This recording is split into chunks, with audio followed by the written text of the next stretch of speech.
पद्म पुराण उत्तराखंड महादेव जी और पार्वती के बीच में बात होती है कि मनुष्य यदि उस तीर्थ स्थान पर जाए तो भगवान माला कर उसकी कोड़ दूर कर देते हैं। साबरमती तट है, भगवान ने कहा, शंकर भगवान ने उस तट पे तीर्थ पे जाए तो माला कर उसकी कोड़ दूर कर देते हैं। नारी शस्त्रोवधि विधि वहां अभिषेक करती है, वे मर्द अवस्था हो वंध्या शीघ्र ही पुत्र की प्राप्ति करती है। उस तीर्थ में रविवार को के दिन यदि स्नान संध्या जप होम स्वाध्याय देव पूजन किया जाए तो अक्षय हो जाता है। देवश्री वहां जाकर सूर्य का व्रत करना चाहिए और मनुष्य को लोक में सुख भोग कर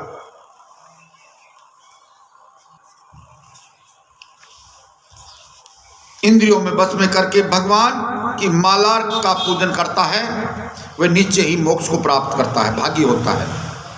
इस तीर्थ के बाद दूसरा तीर्थ में जाए, वहां माला करके उत्तम स्थिति से, उसका नाम चंद्रेश्वर तीर्थ है। उत्तम स्थान सदा चंदन की सुगंधे सुशोभित रहता है और स्नान जल पान पितृ तर्पण करने से मनुष्य कभी भी नरक में नहीं पड़ता है।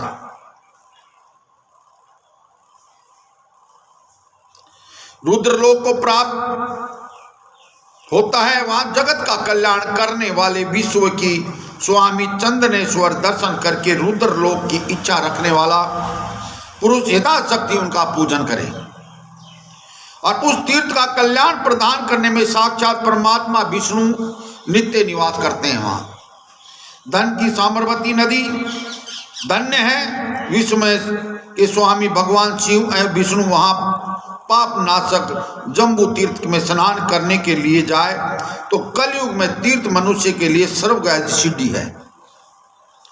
सम्मान पूरे काल में जामवान और दशांग पर्वत अपने नाम का शिवलिंग स्थापना की है।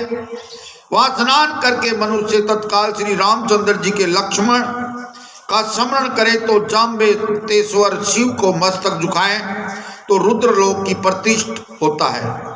देवी जहां जहां रामचंद्र जी का स्मरण किया जाता है वहां वहां संपूर्ण चराचर जगत में भव बंधन छुटकारा देखा जा सकता है। मुझे श्री राम को जानना चाहिए और श्री राम ही रुद्र हैं, यूं जानकर भेद दृष्टि नहीं रखना चाहिए। मन ही मन राम राम इस प्रकार जप करते हुए किया करें और उसके समसौट मनोरथों की प्रत्येक युग की सिद्धि हुआ करती है। देवी मैं सदा श्री रामचंद्र जी का स्मरण किया करता हूँ।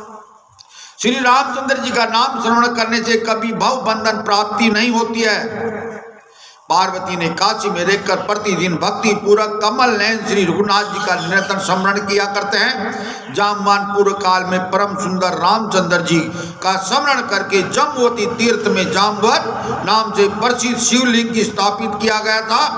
वहां स्नान देव पूजन भोजन करके मनुष्य शिवलोक को प्राप्त होता है। वहां 14 इंद्रों को अप्रियंत निवास करता है। वहां इंद्रग्राम नामक तीर्थ जाना चाहिए। पूर्व काल में स्नान करके इंद्र को घोर पाप से मुक्त किया था। पार्वती ने पूछा, भगवान इंद्र किस कर्म से घोर पाप लगा था, किस प्रकार से वे पाप रहित हुए? इस प्रसंग का विस्तार के साथ सुनाइए। श्री महादेव जी बोले, हे देवी, पूरे काल में देवराज इंद्र असुरों के स्वामी नमुचीन परस्पर प्रतिज्ञा की थी कि हम दोनों एक दूसरे के बिना किसी शस्त्र के सहायता लिए वध करेंगे। परंतु इंद्र ने आकाशवाणी के कथा अनुसार जल का फैन लेकर उसी को नमुचित मार डाला था। तब इंद्र को ब्रह्म हत्या लगी और उन्होंने गुरु के पास जाकर इस अपने पाप की शांति का उपाय पूछा। फिर बृहस्पति जी ने आज्ञा अनुसार साबरमती नदी के उत्तर तट पर आए। वहां उन्होंने स्नान किया।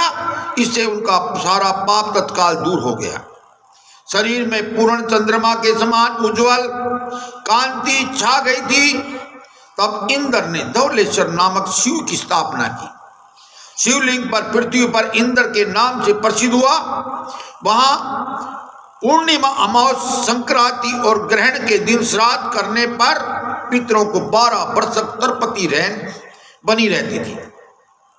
और धलेश्वर के पास जाकर ब्राह्मण भोजन करता था और उसके एक ब्राह्मण को भोजन कराने के सहस्त्र ब्राह्मणों को भोजन कराने का फल होता था। वहां अपनी शक्ति के अनुसार स्वर्ण भूमि का शस्त्र दान करता था और ब्राह्मणों को श्वेत रंग की दूध वाली गाय प्रदान करते थे। बछड़े सहित दान करना चाहिए।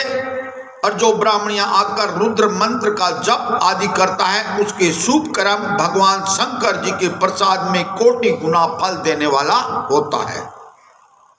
और जो मनुष्य उस तीर्थ में आकर उपवास आदि करता है वह अपनी संपूर्ण कामनाओं को निसंदेह प्राप्त कर लेता है। बील पत्र लाकर भगवान दिवलेश्वर की पूजा करता है वे मानव इस पृथ्वी पर धर्म, अर्थ और काम तीनों प्राप्त करता है। विशेष सोमवार को श्रेष्ठ मनुष्य वहां की यात्रा करते हैं। उनके रोग दोष भगवान दिलेश्वर शांत कर देते हैं। सदा रविवार को विशेष रूप से पूजन करता है।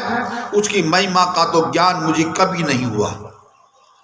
दुर्वा दल में मदार के फूल, करहार के पुष्प और कोमल पत्तियों के दिलेश्वर के पूजन करते हैं वे मनुष्य पुण्य के भागी होते हैं। श्वेत मदार फूल लाकर उसके द्वारा धवलेश्वर की पूजा करके उन्होंने प्रसाद से मनुष्य को सदा मनवांचित फल पाता है। सतयुग में भगवान नीलकंठ के नाम से प्रसिद्ध होकर सबका कल्याण करते हैं। फिर त्रेता युग में भगवान हरेक के नाम से विख्यात हुए। द्वापर में सर्व संज्ञा होती है और कलयुग में दिलेश्वर नाम से प्रसिद्ध होते हैं। जो श्रेष्ठ मानव यहाँ स्नान दान करते हैं वे धर्म, अर्थ, काम का उपयोग करके शिव धाम को जाते हैं।